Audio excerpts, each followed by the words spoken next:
Alam nyo guys, ang sekreto para maging peace of mind tayo sa ating trabaho, lalo na yung mga nagtatrabaho dito sa loob ng bahay dito sa Middle East, magpakatotoo tayo sa ating sarili at mahalin natin ang ating trabaho.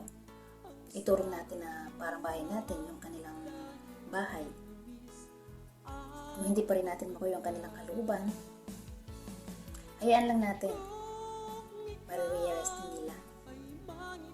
Makikita, natututo tayo sa ating ginagawa. Yan ang sikreto ko. Nagiging totoo ako sa aking sarili. Minamahal ko ang aking trabaho. Kaya ito, successful naman. Naka 3 years na ako dito sa aking pinagtatrabahuan.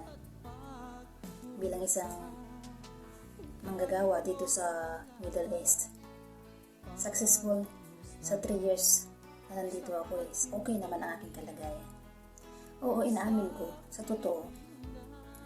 May napagdaanan din akong mga struggle sa pagkikisama sa kanila, lalong-lalo na sa akin boss na babae.